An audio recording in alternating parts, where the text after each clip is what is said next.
Well, guys, I just told you that this DDG and Halle Bailey situation is just getting messier and messier by the minute. So not that long ago, it was more documents that was put out, and this time DDG's mother is claiming that Halle Bailey was putting AirTags in Halo's diaper bag. So it says, Tanya Granberry declare and state follows: I am the mother of Daniel Dwayne Granberry Jr., the respondent in the above entitled matter. I make this declaration based on my personal knowledge, and if I called as a witness, I could and would testify completely to the facts stated herein. I reside in Los Angeles, California. I am closely involved in my son's life, as in my fiance George, who also serves as my son's driver. Both George and I were involved in identifying and locating multiple AirTags that were secretly placed in Daryl's vehicles. The first AirTag was discovered in June 2023 in Daryl's Maybach. Daryl called me the night stating the petitioner Halle Bailey has shown up uninvited to a movie theater in Beverly Hills where he was attending a film with a female friend. Petitioner called me directly, stating that she knew Daryl was at the movies and made threats to F him up. George and I drove to the theater out of concern for Daryl's safety. When we arrived, we saw Petitioner outside the theater, visibly upset and attempting to confront and physically fight the woman he was with. I personally intervened to de-escalate this. The next day, George, Daryl, and I thoroughly searched the Maybach and found an Apple AirTag hidden beneath the back seat. The discovery clarified for us as to how Petitioner had tracked Daryl's location to the movie theater. A few days later, George received a similar AirTag alert while driving Daryl's Cadillac Escalade. Although we initially could not find the device, the alerts persisted. We searched the vehicle repeatedly and eventually found a second AirTag in the back of the Escalade. Approximately 2 to 3 weeks later, yet another AirTag was found in the Escalade, this time concealed in a vitamin bottle. Again, George's phone was receiving AirTag tracking alerts while driving. After persistent searching, Daryl located the device hidden in the bottle. It continues and says the fourth AirTag was found in April 2024 after the birth of Daryl's son Halo. I personally found this device in the baby's diaper bag, hidden underneath the internal cardboard lining. The device was a different model, one commonly marketed for use with pets. I took a photograph of this AirTag, which is attached. Each of these discoveries involved Daryl, George, and me working together to locate the devices. George would receive alerts and we would search the vehicles until the AirTags were physically recovered. In January 2025, George and I moved into Daryl's home. While helping clean and organize the house, I discovered a box of unused Apple AirTags in the drawer in Daryl's bedroom. These had been left behind by Halle Bailey, who had lived in the home on and off both before and during the pregnancy. She moved out shortly after the baby was born in December 2023. The box of AirTags remains in Daryl's possession.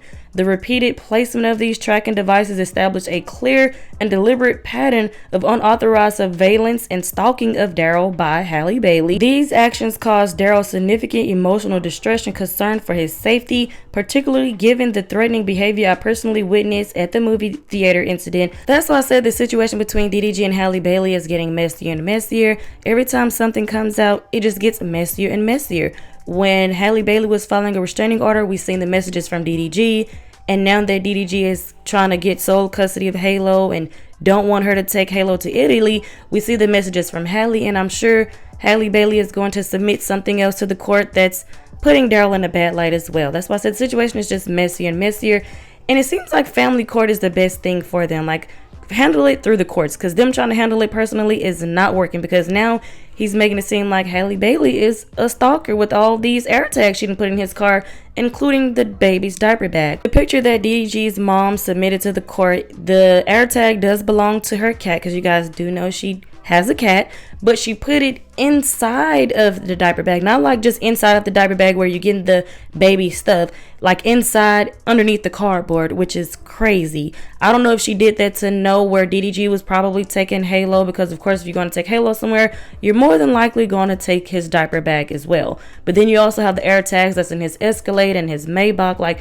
she really wanted to know where DDG was at. But anyways, let me know your thoughts and opinions on that. And we're about to move on to the next topic, which is Offset crashing out after he's seen that Cardi B gave their son Wave the same hairstyle as her new boyfriend, Stefon Diggs. So I'm not exactly sure if this is a threat towards Stefon Diggs and Cardi B, or Cardi B Now, he tweeted and said, "Now when somebody get unalive for playing with my son, then call me the crash out. I don't care how I look, trolling with my kid ends bad."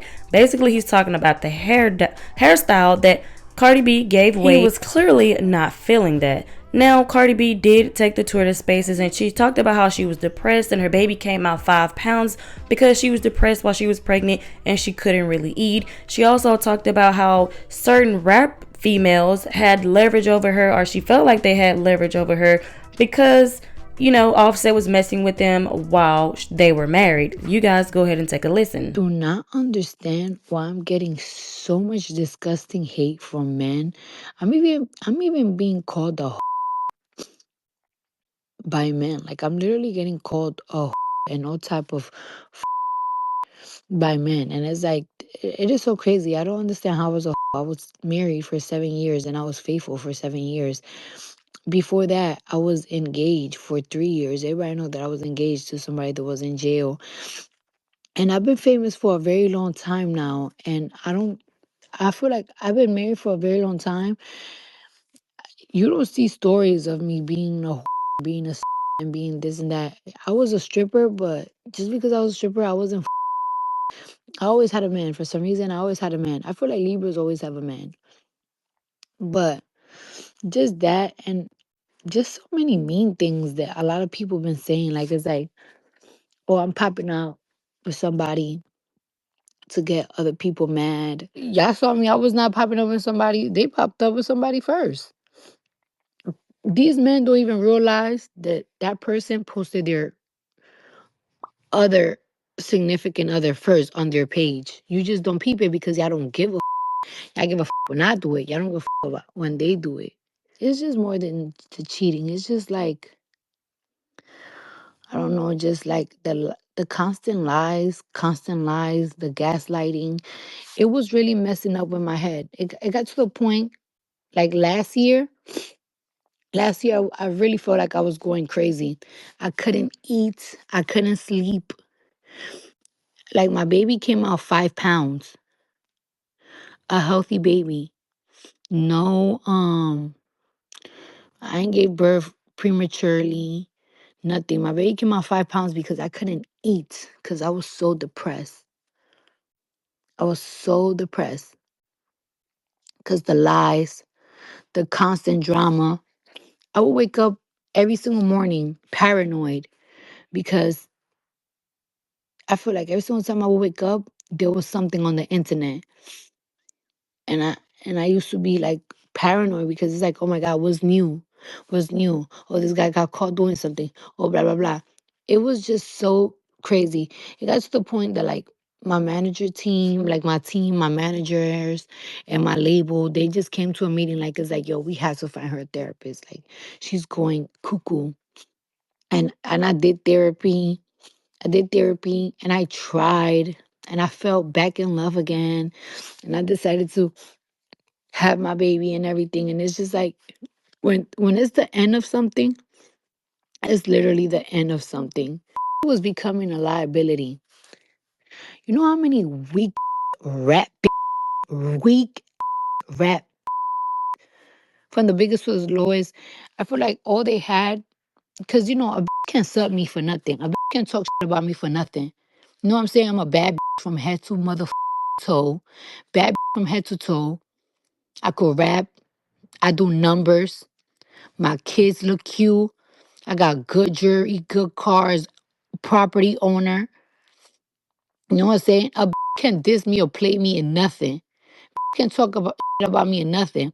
There was all every single time that they talk shit about me was because of one thing.